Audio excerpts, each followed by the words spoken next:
So, Kristen, Yes.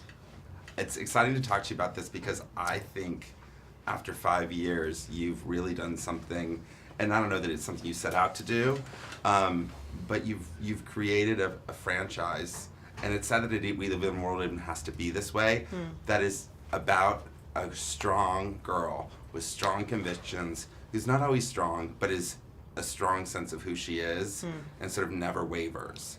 And because of that, we've literally, in my opinion, changed movies forever. You know, do you feel that? Do you sense that at all? Are other people saying it?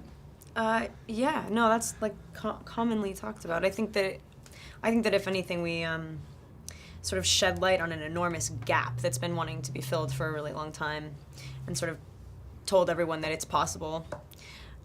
This thing that is so common that drives me nuts, that Bella and Twilight is simply not, is when people try to fill that little void with false girl power, like, because it's such a thing right now. It's totally in to be like a strong girl. I feel like I read so many scripts that they changed the character name from Bobby to Sue, and they're like, cool, let's have Kristen Stewart play it. It's like, yeah, I don't really want to play a guy. I would really rather play a strong girl. And yeah, I feel like it's exactly what you just said. Is, you know, women's strengths are different. They are, you know, evident in very different ways, and it's not about brawn. It's not about being the loudest in the room. Sometimes it's about taking a step back and realizing that, you know, it's funny, what I'm about to say is like so cliche, but it's true. It's not the woman who's like in the front of the room desperately asserting herself. It's the one sort of clocking. That's the more interesting one. And you know, on the outside, you're this. Maybe you seem quiet. Maybe you seem a little introverted or shy or something. And to be able to say that you don't need to be loud. I don't know. You know what I mean? It's especially considering where Bella comes from and where she gets to. You have somebody who really has a lot of stock in her own feelings, and it's pretty I don't know, it's pretty great. I don't know if we're gonna like change. Hopefully that keeps going. Hopefully people demand that, you know what I mean. I think that they probably will. But yeah, good job, Twilight.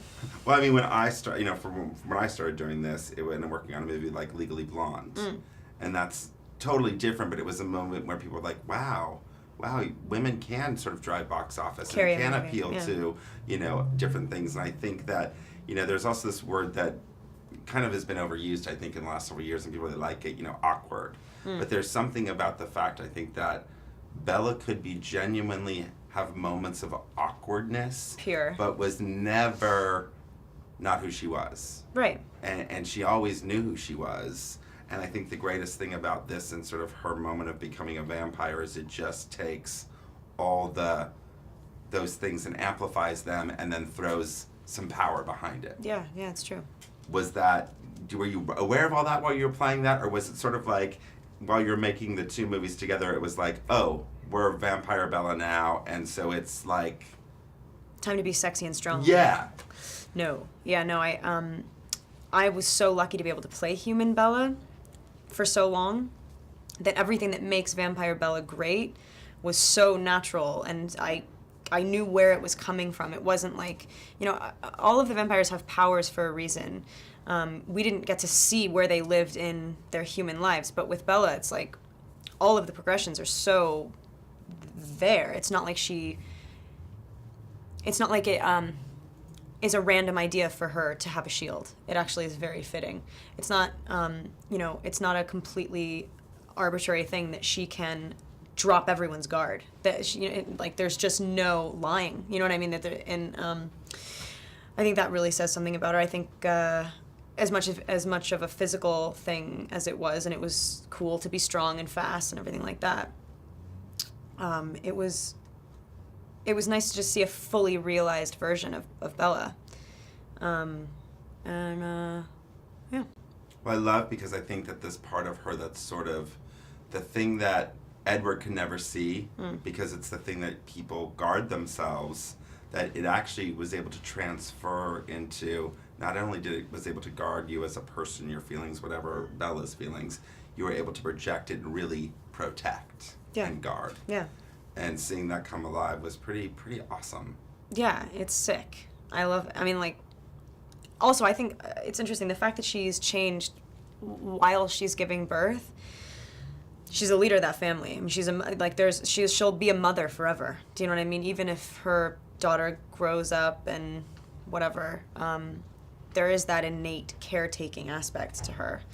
And also, you need to be a bit crazy to be in that position as well, to be like, no, I think everything's going to be okay. You just have to trust it. She's always given so much stock to her feelings, and even if they seem a little crazy in the moment, at the end of the day, I think she can stand up and go, I told you all, follow me. So it's really satisfying. Do you have a favorite moment or scene that you finally got to play out in this last movie?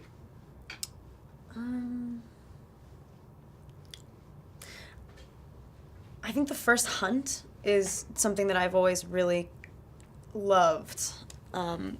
Just to see, kind of like you're kind of playing a bit of a baby again, and just like taking so much in a matter of a split second. And I didn't really get to jump off a waterfall. I didn't really get to tackle a mountain lion. It was just a big tube of foam, which was just as satisfying to take down, to be honest. But yeah, it was fun. I think probably the first hunt. I think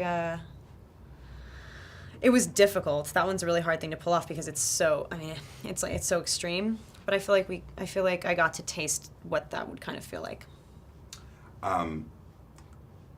Now that we've had this sort of thing going for so long, obviously, I think when you signed on to do this movie, and it was Catherine Hardwicke was making this, $40 million vampire movie, I can't imagine in your wildest dreams it would have become this. Nope. Did you have a moment where you thought, wow, or do you remember what that moment was where you're like, whoa, this is, way beyond what I could have imagined?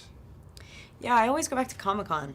The first Comic-Con was so 100% disarming and overwhelming, and because I had done some movies before Twilight, and I knew what it felt like to really love something with a director. I knew what it felt like to really love something with another actor.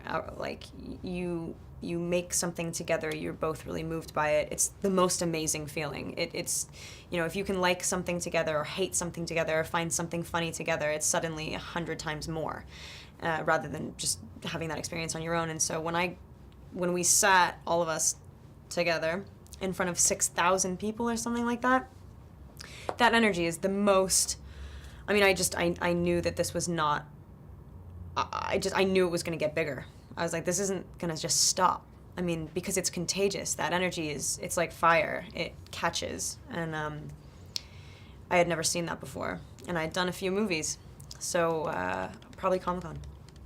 Awesome. I'm out of time. Cool. Awesome.